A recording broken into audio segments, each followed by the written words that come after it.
Uh, Hello. Nathan here with PixelPipes, and I swear I'm not trying to do this on purpose. I'm not trying to turn into a DOS channel, but DOS era stuff keeps landing on my lap. In this case, a lot of stuff landed on my lap here recently, and I have some explaining to do.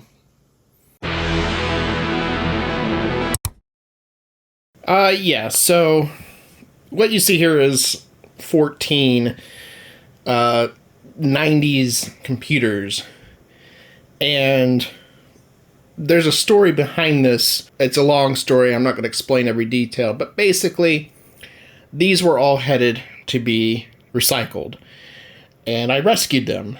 There was a very nice lady that had her car completely filled with these machines, and I asked if I could have them, and I loaded up as many as I could fit in my car, which wasn't even all that she had, but I got all the oldest ones, all the ones that I think were the ones most worth rescuing, basically. And there's 14 machines here. Now, I go into greater detail about it in a live stream that I did with the Pixel Talk Discord server when I first went into all these machines. And I did record that live stream. Unfortunately, the audio is kind of butchered because we were experimenting with some NVIDIA, like RTX voice, or I guess they call it broadcast, but noise cancellation, and it ended up killing the everyone else's voices but mine, which is kind of annoying. But I'm not gonna publish that video, but I will leave a link in the description if you wanted to watch it. It's a really long one, so not the most entertaining thing in the world, but yeah.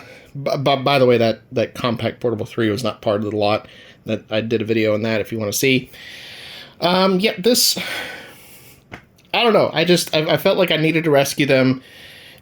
Of course, it's way more than I can deal with myself. I can't keep all these machines. So eventually, most of them are going to have to find new homes.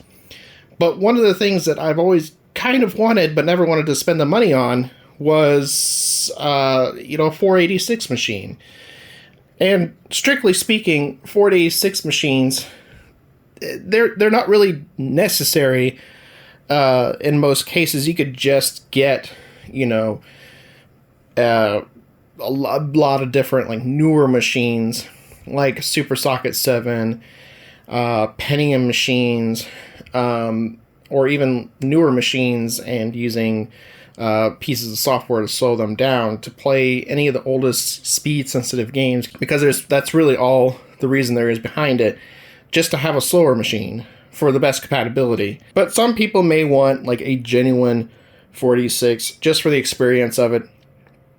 And I went through all these machines, and there's a lot of, like, early Pentiums in here, but I found, a case that I like the best. In this case, this is the one I think I'm going to go with. It hasn't yellowed, but it looks really cool. It's got a really cool, like, retro looking front bezel thing here with the clock readout, and just chunky switch. Really cool. I'm going to swap the drives around. This one is a dummy floppy drive. I'm going to get another one that matches better here. Or maybe I will do something else, I'm not sure. And just kind of pick the best parts out of the lot to build a really nice 486 machine. But for now, just take you on the journey. Just a real simple, low production value journey on my building of my 486 machine. Now, I'll be the first to tell you, I know next to nothing about this era of computers. I mean, I'm old enough that I used plenty of them in the 90s when I was a kid and in schools and such, but to actually delve into the deep end of the pool in terms of the hardware and the compatibilities and the settings and all the different aspects of it, I'm a complete newcomer to any of this. So, with a lot of help from the people that were on the live stream with me, I managed to kind of narrow down some of the parts that I want to use in this machine. Starting, of course, with the motherboard. And this one is a PCPipes, I think M919, if memory serves. And there was another potential board that was originally in this case that I almost went with. But this one seemed to have just a little bit better support. I think the chipset's maybe a little bit more flexible in terms of the allowable amount of memory. And apparently PCPipes, you know, they were infamous for the fake cache scandal. And even though this board's capable of taking cache, they would ship it with dummy chips that were not real. And if you were lucky, you got one that was socketed that you could swap for real chips. And it was, like, the traces are there. Everything's wired in. And it can accept up to, I think, up to like 1 meg of cache according to the RetroWeb site. So that's pretty crazy. The other nice thing is that this is using a coin cell, standard coin cell for the battery. So I didn't need to swap that out or do any mods to that. That's how it was. So it already has a fresh battery in there. And I did also go through the connector and check for shorts, and there were no shorts. Everything physically is in really good condition. And we do have a few VLB slots as well.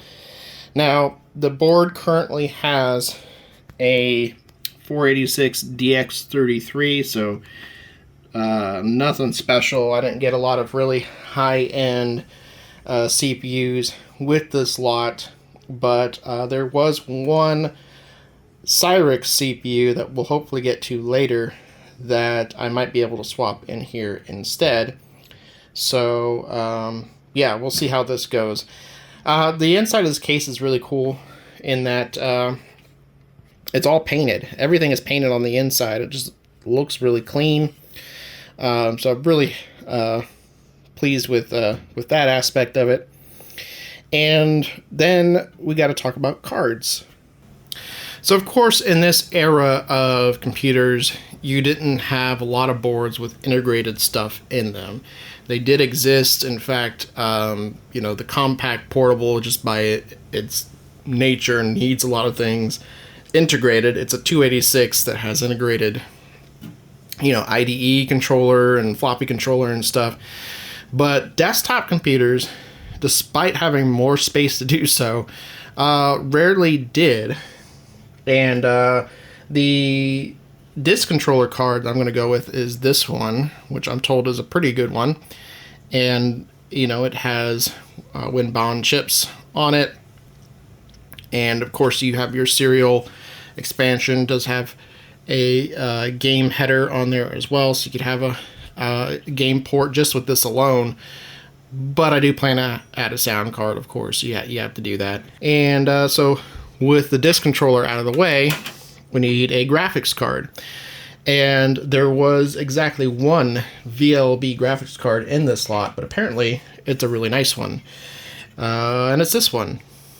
It's a SingLabs ET4000 W32P chip.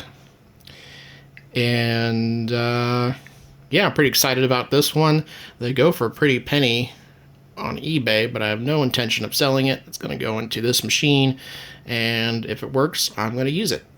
Now, during the live stream, all I did was open them up and look at the parts inside. I didn't attempt to power any of these on, because you never know if there might be shorts in there.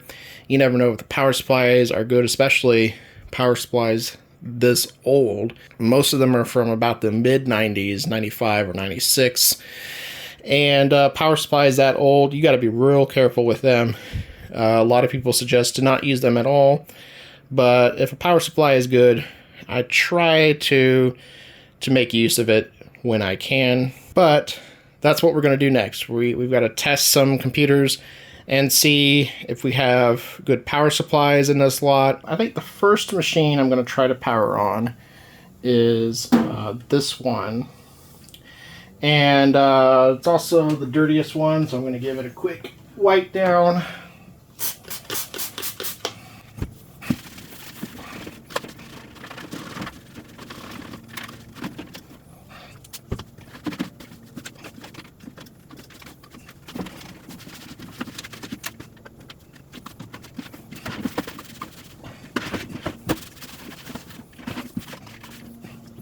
And that's already looking 1,000 times better.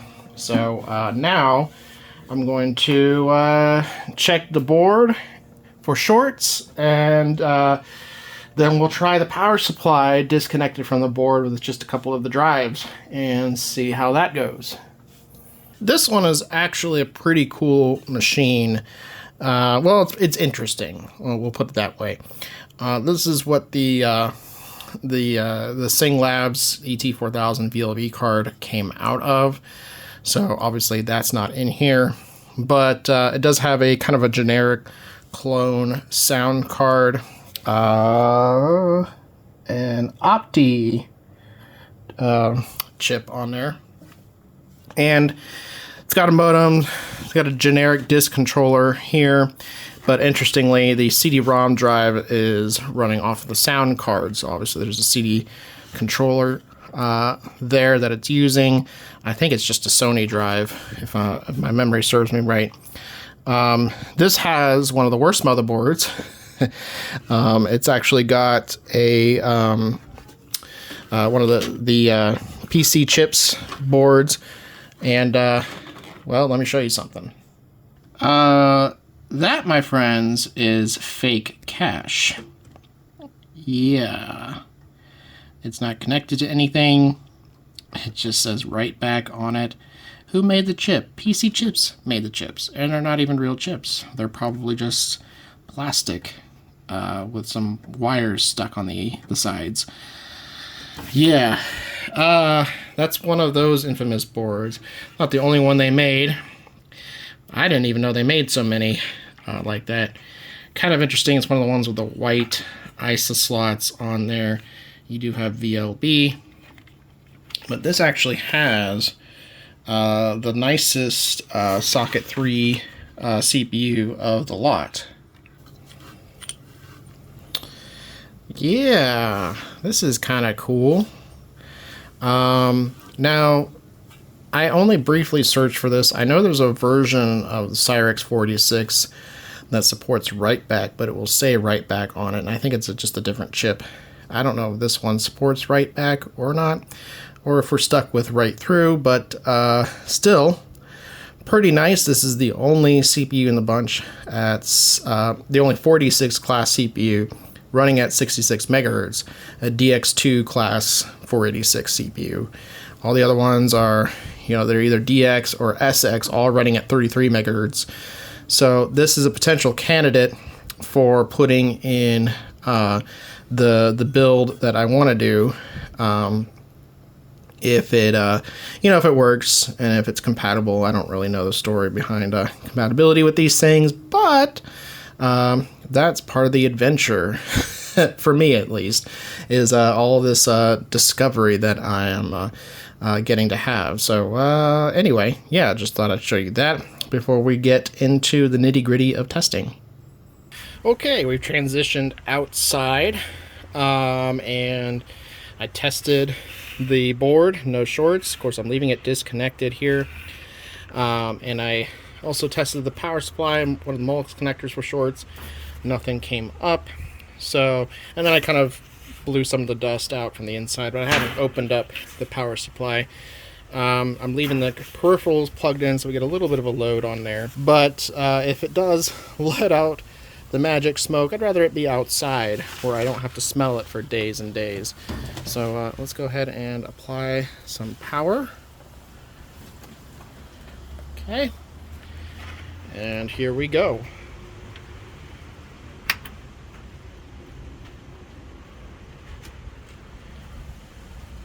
Well, I don't hear anything. Fan is spinning. Let's see if this opens. No?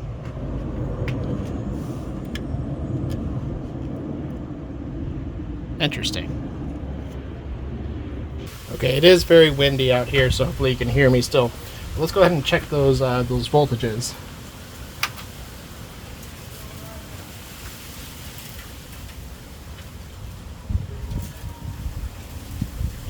Five volts good.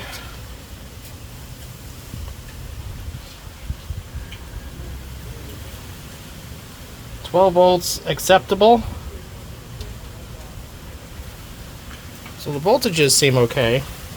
Alright, got the motherboard plugged back in. Floppy drive, everything else, and no graphics card, so we should expect to hear a beep.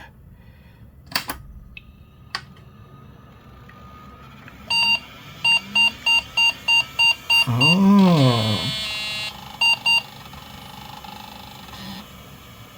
Interesting. Hard drive wants to have a controller card before it even spins up. Alright, let's get a graphics card in here.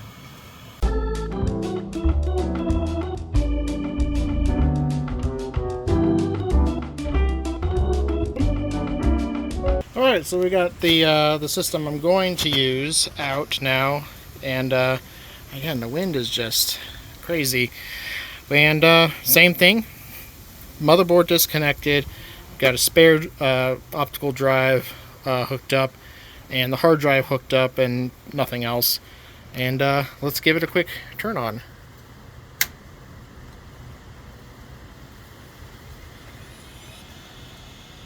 Alright, well, the hard drive spun up that time.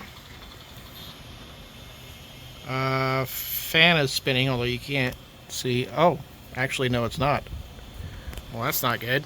Yeah, so I was poking at the fan with a little stick, and it's pretty gummed up in there. So, yeah, I'm hoping with the vents on here and the strong wind that I can run it briefly, and just long enough to check the voltages here. So let's power it back on again, and we'll open this too. Okay, that looks good. Alright, 12 volts looks pretty good. And 5 volts looks pretty good as well. So, just got to replace that fan in there. And this power supply might be usable. Well, I opened it up. And I'm going to be honest. This could clean up. But it's pretty nasty. And there's like rust. I don't know. When I have so many other choices, maybe I'll just use a different power supply. Alright, well, after going through several power supplies, I finally found another one that has good voltages, and seems like it's decently clean. I'm going to still clean it up and everything on the outside and the inside, but I think, hopefully, we should be good to go with this one. Alright, I got the power supply installed and cleaned up. Just have the drives plugged in for now, and we'll make sure that it still comes on. Looks like it is. Okay, and now it's time for the moment of truth. Will this board power on?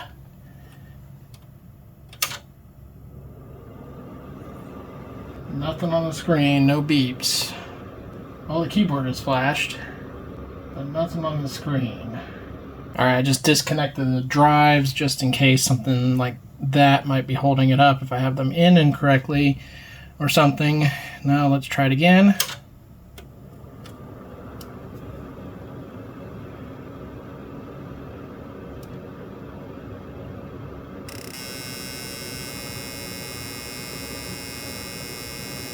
Oh, wow. Nice. Awesome. Sweet. All right. Let's see if we can get the floppy drive working at least. Oh, it's booting up again.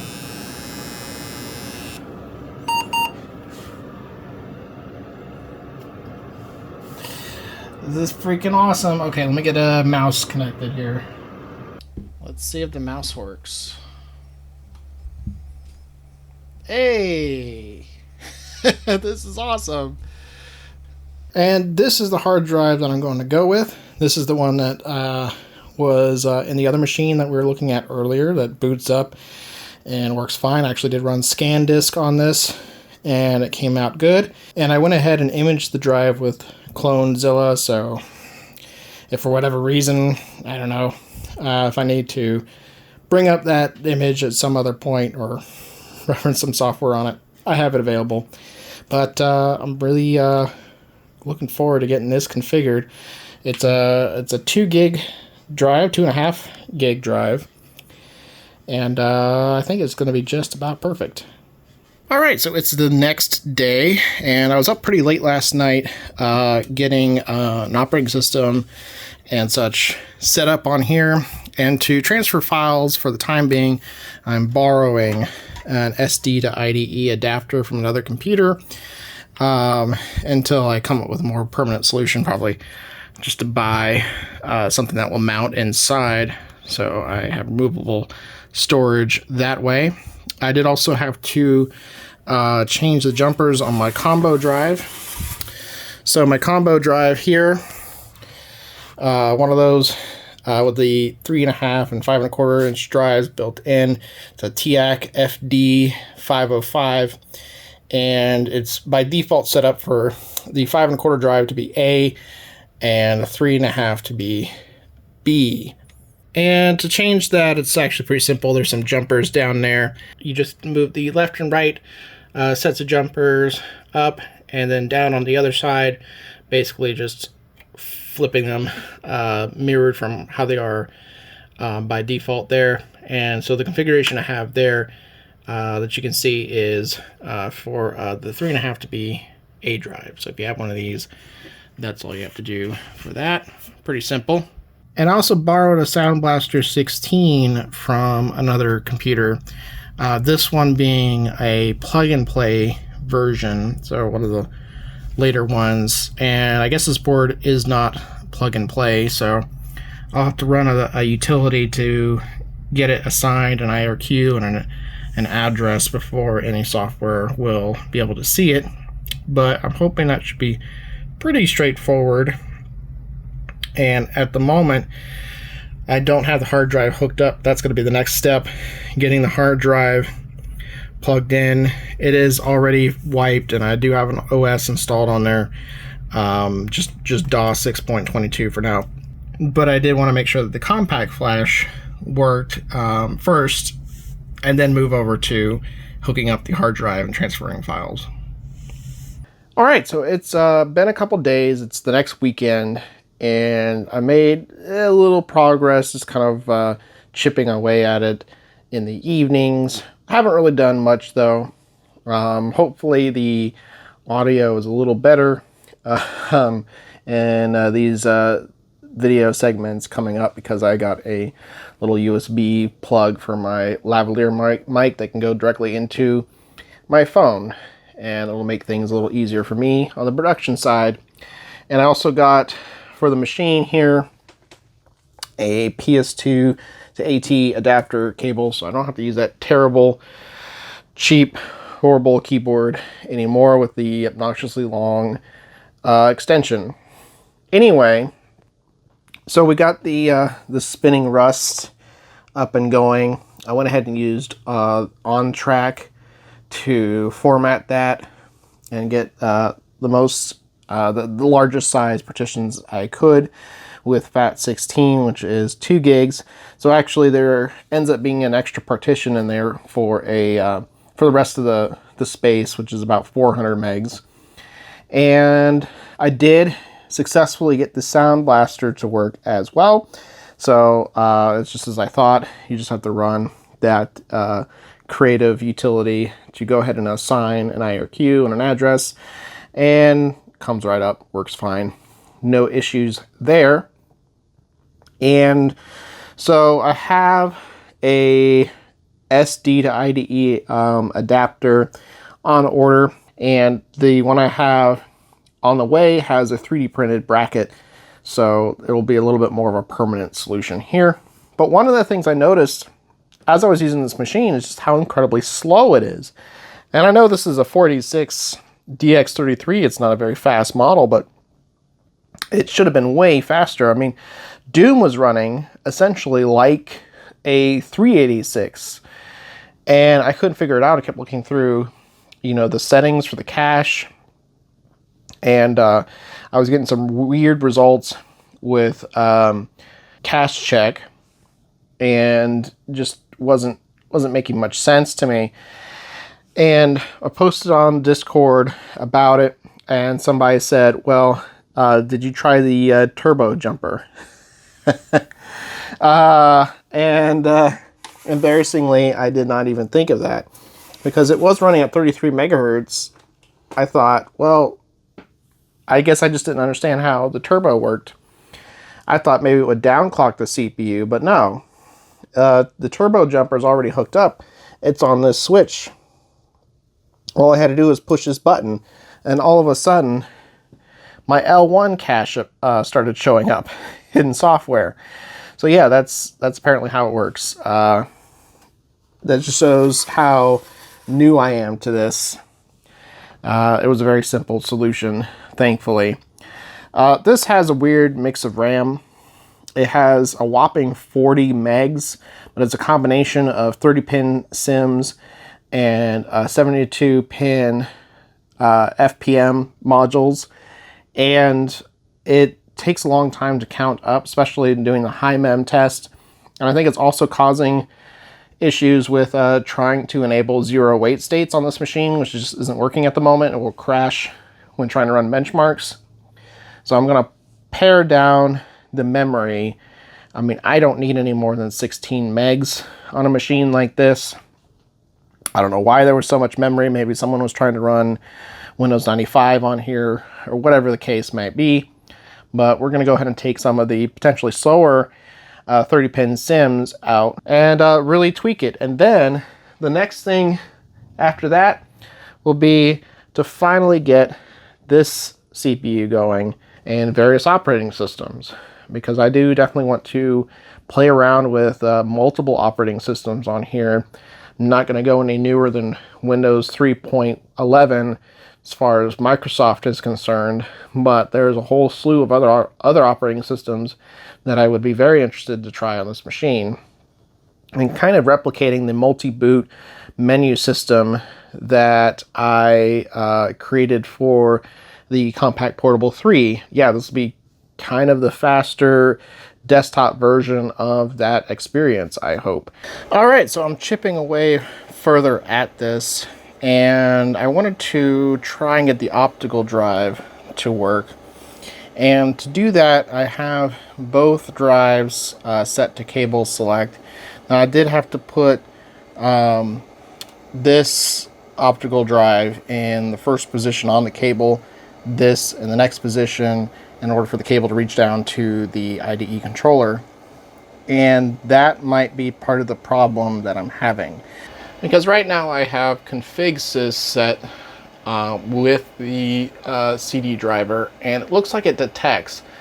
And I have two partitions on the hard drive, so the next letter is E, so I try to set it to drive E. But unfortunately, when it starts to boot up, it acts like the CD-ROM drive is detected, but then it says my drive letter assignment is illegal. So watch as it comes up here.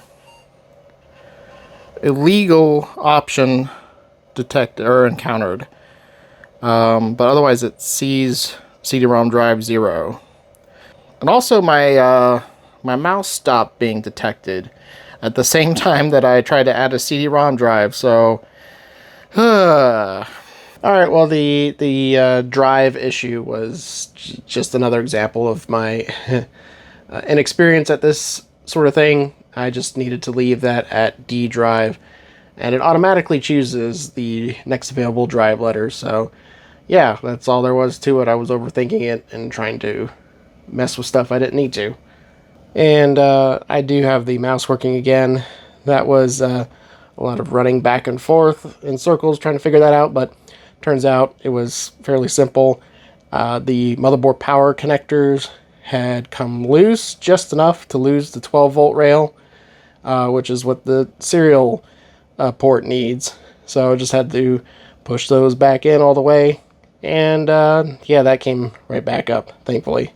Okay, I've been consulting with the jumper settings available on the RetroWeb to try and get it ready to put in the Cyrix DX266. And I think I got them all.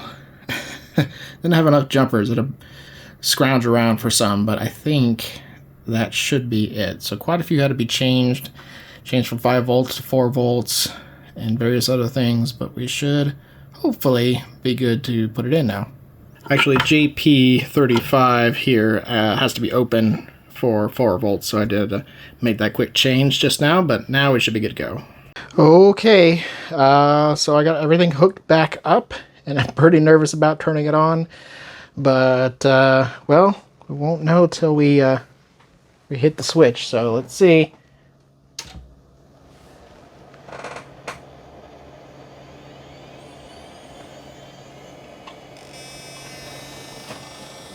Oh, it's counting up the memory.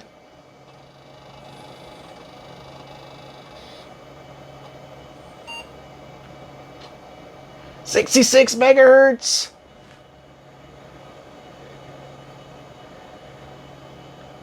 Oh, but it's not booting up. What the heck?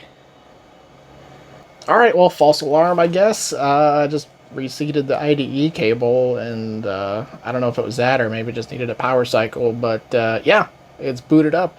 Let's run some benchmarks. Alright, so it's been a while since I recorded that last bit, and I did run some benchmarks, and I'm going to go ahead and apologize if my voice sounds a little rough right now. I'm fighting a flu, but yeah, it's been a few weeks. Life kind of got in the way, and I had a lot of stuff going on, and but anyway, I did pretty much finish this build. As far as the performance goes of the 66 megahertz Cyrix CPU, it's pretty much straight double of the 33 megahertz DX, I guess as you would expect in most things. And I did go ahead and take out some of that RAM. So I took out all of the 30 pin modules, and also took out one of the FPM sticks, which was this just random slow, like 70 nanosecond 2 meg stick in there, which I don't know why bother. I'm pretty sure the person that initially assembled that system put whatever RAM they had lying around in there, because it was a pretty random assortment. And the one FPM stick that's left in there is a 60 nanosecond 32 meg stick, and I'm pretty good with that. It allows me to run this at 0 wait states now, so it is running faster, and the benchmarks and games and everything run that much quicker. So that's good. And yeah, I mean, overall, I think it came together pretty nicely. I did end up replacing the power switch with one from one of the other cases that I ended up not keeping because it was in rough shape, but was similar enough to this case design that the power switch was interchangeable, and I liked how this one had the printing on it, and just, you know, the darker gray and everything kind of made it stand out a little better. I did keep the floppy sort of dummy drive cover on there just because I think it's kind of funny. But I mean, otherwise, this combo drive is really cool. It covers both the 3.5 and 5.25 inch drive duties and works perfectly. And we do also have a working optical drive as well. Now, I did get that 3D printed bracket and SD to IDE adapter in there, and works pretty well. I got a bunch of tape and crap on the back of it just to keep it from shorting out. But the eagle-eyed among you may notice that the sound card here is not a Sound Blaster. So I ended up taking the Sound Blaster 16 out, which was working fine in this machine, but I needed it more in the machine that I was borrowing it from. And I kind of re-reviewed the sound cards that I had available from the huge, assortment of computers in that haul that I got.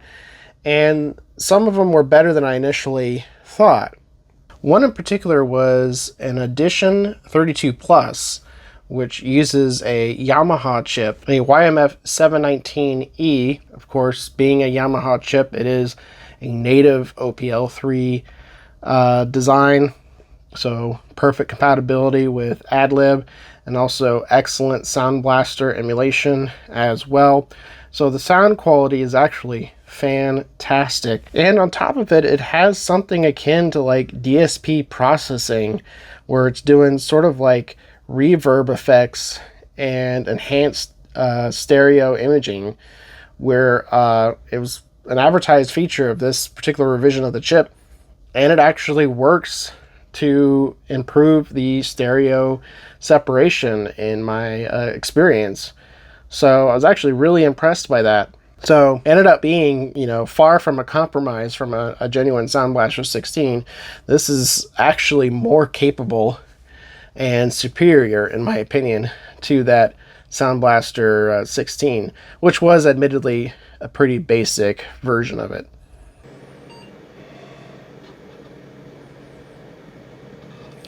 And as this thing boots up, we're going to see here in just a second, I did go ahead and get the menu set up like I had on my Compact Portable 3.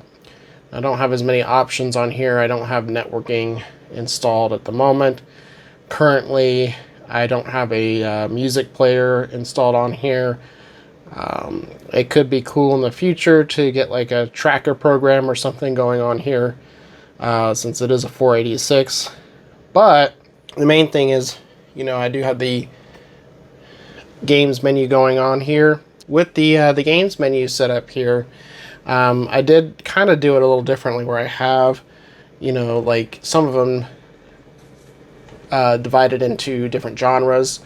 So, I can go into my FPS games assortment here, and, just your typical id stuff and 3D Realms. Now, Duke Nukem 3D is not exactly playable on a DX266, and that's one area where maybe I'd be kind of tempted to maybe play around with a AMD 586, like 133 or something like that in the future. They're not too expensive, and just to see how that goes. But I'm not really sure on that one just yet.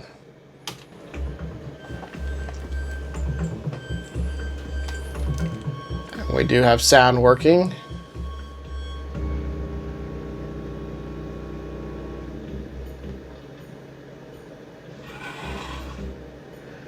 Now it's not going to pick up the sound on my lavalier mic perfectly, although you might be able to hear it pretty well, because it's a lot louder than I expected it to be.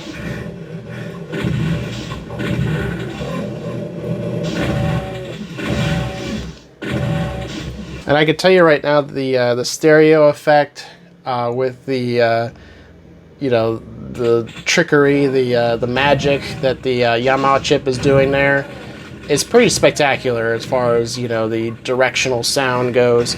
I mean, despite the fact that I have my speakers set up right behind the monitor, really close to each other, I'm getting more stereo separation out of them than I have on pretty much any other setup, including much more advanced, much newer sound cards. So it's doing something, and it's pretty neat. I'm going to exit out of here real quick, and we'll boot into DOS prompt real fast. And just out of convenience, I'm going to load up Norton Commander. And, I think my mouse came loose. We can go into the benchmark utility, and we'll run 3D bench.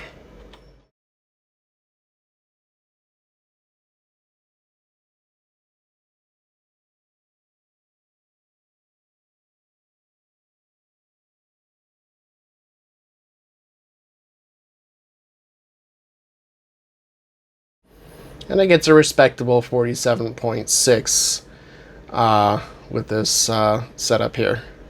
And if we run the Doom time demo,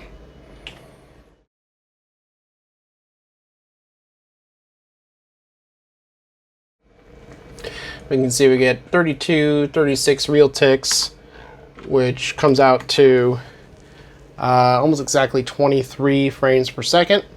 So, you know, it's all right for full screen, but during the game, you'll notice I had the screen size setting a couple notches down just to have a little slight border going around it, and makes it run a lot smoother. And although you've probably seen it many times, we'll start up Windows 3.11 real quick.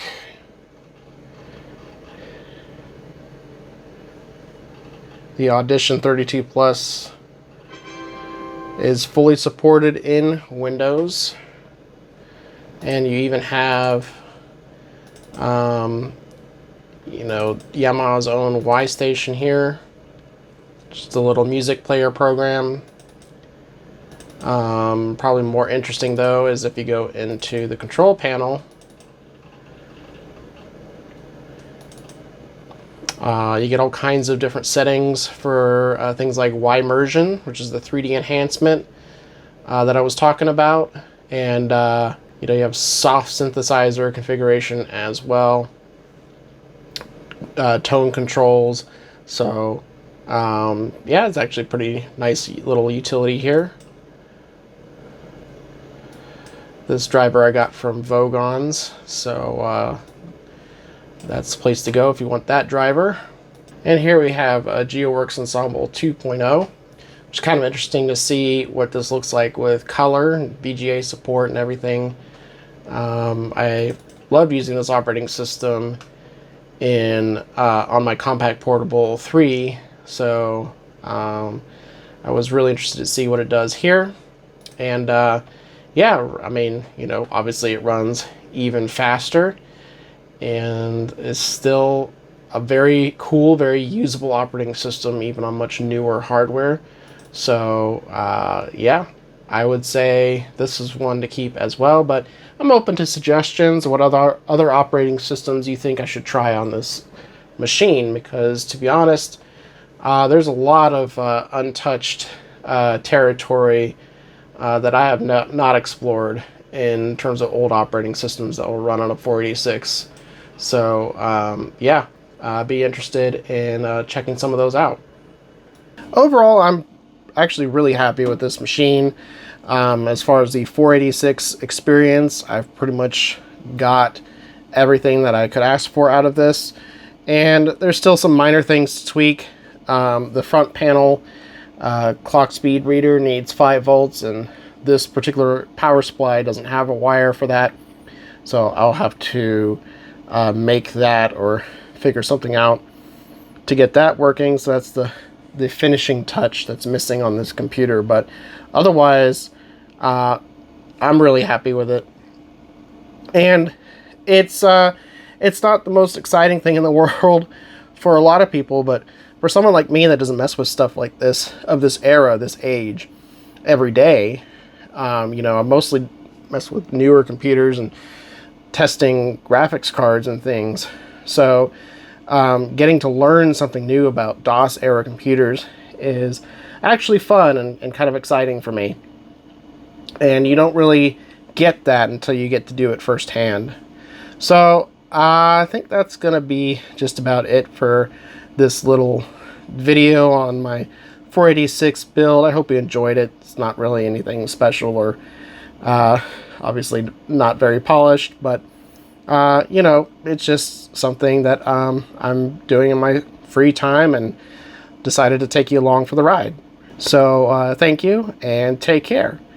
And I'm going to play you out with a little sound from the lovely mechanical hard drive that is in this computer. I just love how it sounds. And so enjoy that.